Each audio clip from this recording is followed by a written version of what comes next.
Hello students, welcome to Pado Engineering. So today we are going to learn about display advertising. So let's start with the video. Display ads are a type of online advertisement that combines text, images and URL that links to the website where a customer can learn more about or buy products. Display ads ये type of online advertisement होती है. ऐसी advertisement जो कि हम online करते हैं उसमें बहुत सारे टेक्स्ट होते हैं, इमेजेस होते हैं और यूआरएल्स भी होती है। By using this display ad हम अपने प्रोडक्ट की मार्केटिंग करते हैं और जो भी कस्टमर्स हैं उनको अपने प्रोडक्ट के बारे में हम बताते हैं by using display advertisement. So there are many different ad formats. These ads can be static with an image or animated with multiple images, videos or changing text. It is also called as rich media ads. सो obviously digital marketing में अगर हमें display advertisement चलानी है तो उसके multiple add formats होते हैं। जैसे कि कभी कभी एक स्टैटिक इमेज होती है, कभी एनिमेटेड इमेज होती है, कभी हम वीडियो के फॉर्म में एडवर्टाइजमेंट करते हैं और बहुत सारे एड्स फॉर्मेट्स होते हैं। जो भी हम एडवर्टाइजमेंट करते हैं online, that is display advertisement जो चलाते हैं वो मल्टीपल कैंपेन्स के थ्रू चलाते हैं। तो उनके डिफरेंट डिफरेंट गोल्स होते हैं। जैसे कि some display ads educate about a product, कुछ कुछ ऐसी एड्स होती है जो कि सिर्फ प्रोडक्ट के बारे में ही एजुकेट करती है। तो कुछ एडवर्टाइजमेंट ऐसी होती है जो कि एंटरटेनमेंट पर्पस होती है, ओनली कस्टमर को इंगेज करने के लिए बनाई जाती है, जैसे कि सिंपल गेम्स और पजल्स, राइट। यहाँ पे बेस्ट एग्जांपल दिया गया है डिस्प्ले एडवर्टाइजिंग का, banner ads which are common form of display ads that are frequently used for awareness campaigns. Yes, आपने मल्टीपल वेबसाइट्स पे देखा होगा कि कहीं ना कहीं एक स्टैटिक एड होती है, एक बैनर होता है पर्टिकुलर वेबसाइट का जो कि हमें उस वेबसाइट के बारे में इंफॉर्मेशन देता है, right. That is called as banner ads. यहाँ पे आप देख सकते हो बैनर एड्स का एक एग्जांपल मैंने यहाँ पे शो किया है आपको। This is one type of banner ads. Next है types of display advertising. There are multiple types of display advertising. First is remarketing ads. It is also known as retargeting ads that targets users who have previously interacted with a website or a specific brand online but haven't completed a desired action. Yes, as the name indicate, remarketing means already हमने marketing की है but जो users है वो customer में convert नहीं हुए हैं। Means what? कि वो ऑलरेडी वेबसाइट पे विजिट कर चुके हैं बट उन्होंने कोई डिजायर्ड एक्शन नहीं ली है। उनके लिए, उन यूजर्स के लिए हम फिर से रीमार्केटिंग एड्स चलाते हैं। रीमार्केटिंग एड्स का पर्पस क्या होता है? To reengage these users, right, जो ऑलरेडी प्रीवियसली विजिट कर चुके हैं वेबसाइट को बट उन्होंने कोई एक्शन नहीं लिया है। ऐसे यूजर्स को हम कस्टमर बनाने की ट्राई करेंगे। उनके लिए जो एडवर्टाइज होती है that is remarketing ad, right? Next is personalized ads. It is also known as targeted ads or tailored ads that are customized and delivered to individual users based on their interest, behavior, demographics, etc. Personalized means according to each and every customer's interest, उनके behaviour से या फिर उनका जो relevant data है according to that जो ads चलाते हैं that is called as personalize ads. Personalize ads चलाने के बाद चांसेस ज्यादा होते हैं हमारे जो टारगेटेड ऑडियंस है वो हमें मिल जाए। These ads are design to be more relevant and engaging to the users. Obviously हम ईच एंड एवरी कस्टमर को कंसिडर कर रहे हैं, है ना। अकॉर्डिंग टू दैट हम कैंपेन्स चला रहे हैं, हम एड्स चला रहे हैं। ऑब्वियसली जो एड्स होंगी हमारी वो रिलेवेंट ही होंगी और यूजर इंगेजिंग होंगी, right. Next is contextually targeted ads. These are advertisement that are displayed to the users based on the content of the web page और app they are currently viewing. इसका best example हम बोल सकते हैं recommendation. अगर मैं Google पे particular story book search कर रही हूँ तो नेक्स्ट टाइम जब मैं सर्च करूंगी तो मुझे स्टोरी बुक्स रिलेटेड ही रिकमेंडेशन आएंगी, राइट। मीन्स वॉट, जो ऑलरेडी स्टोर डेटा होता है उसी के अकॉर्डिंग हमें रिकमेंडेशन दिखाया जाता है, राइट। ऑलरेडी मैंने स्टोरी बुक सर्च की थी तो फिर मुझे स्टोरी बुक्स रिलेटेड ही रिकमेंडेशन आएंगे। That is called as contextually targeted ads. Next is site placed ads. It is also known as direct site placement or direct ad placement. सो ये distributed advertisement नहीं होती है, ये स्पेसिफिकली पर्टिकुलर वेबसाइट पे जो advertisement की जाती है वो होती है।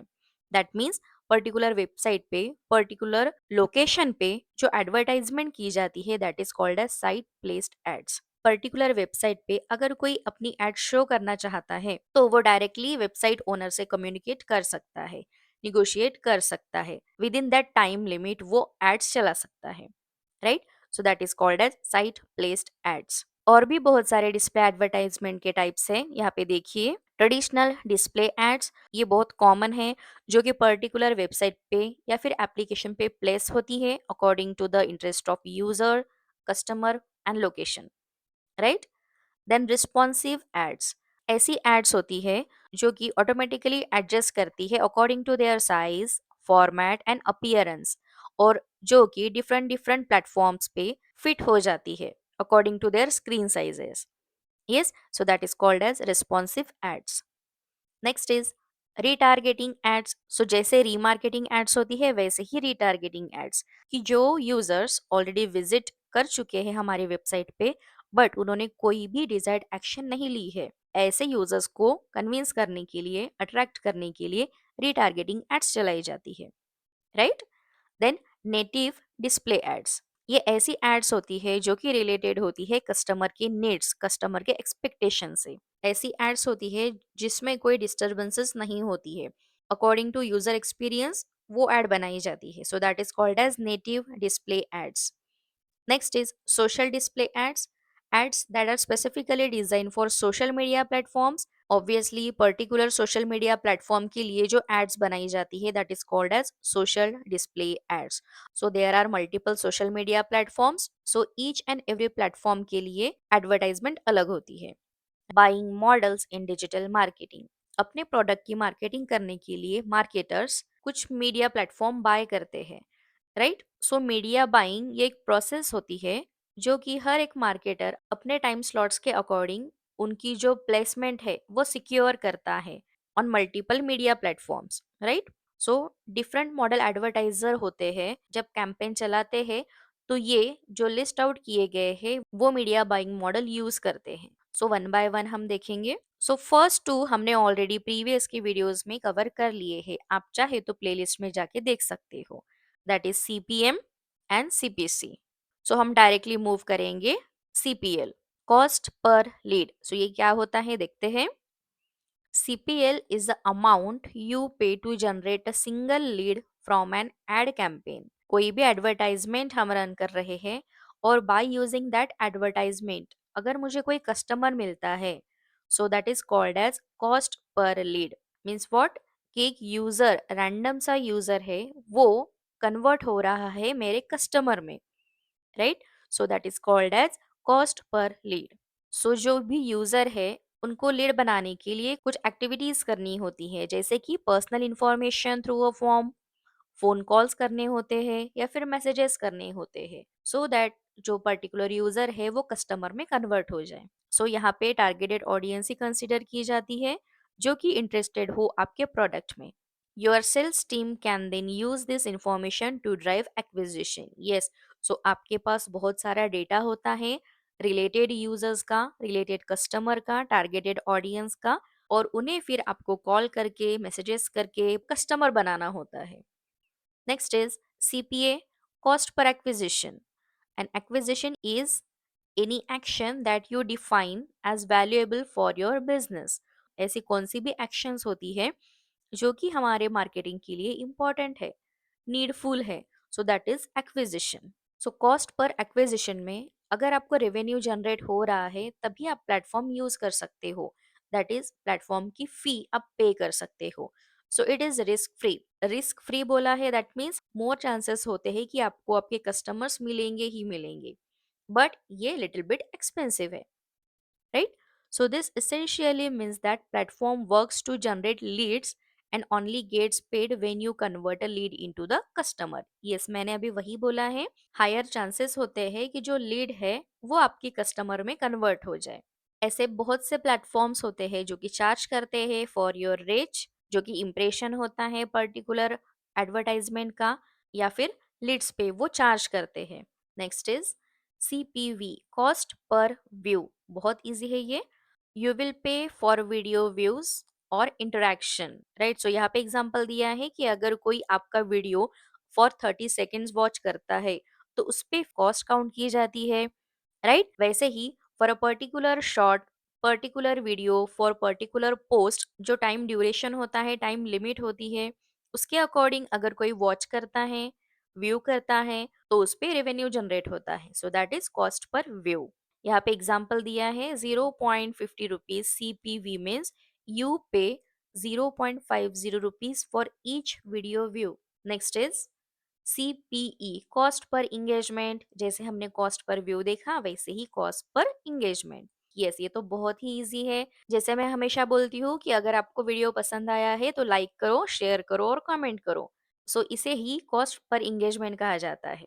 सो वैसे ही कस्टमर इंगेजमेंट के लिए कोई लिंक्स होती है, कोई रिएक्शंस होता है, कोई ऐसे वीडियोस होते हैं जिसे देखकर कस्टमर का इंगेजमेंट बढ़ता है पर्टिकुलर प्रोडक्ट पे, राइट। सो इसे कहते हैं cost per engagement. Next is programmatic advertising और रियल टाइम बिडिंग, RTB। सो ये क्या होता है देखते हैं। जो ऑक्शन होते हैं ना, वैसा ही कॉन्सेप्ट यहाँ पे भी है। Programmatic auction similar to financial market, means what कि पर्टिकुलर एक जो एडवर्टाइजमेंट के लिए यहाँ पे बिडिंग होती है, तो वैसे ही यहाँ पे ऑनलाइन बिडिंग होती है। ऐसे बहुत से वेबसाइट्स होती है जहाँ पे बहुत बड़े बड़े मार्केटर्स अपनी एड्स को प्लेस करने के लिए ऑक्शन करते हैं, बिडिंग करते हैं। जिसके ज्यादा इंप्रेशन होंगे, जिसके ज़्यादा व्यूज़ होंगे, वो मार्केटर अपनी एड्स पर्टिकुलर वेबसाइट पे डिस्प्ले करता है। सो आई होप आपको ये कॉन्सेप्ट समझ में आ गया होगा। If you have any query feel free to ask me. Till then take care, bye bye, happy learning, keep learning.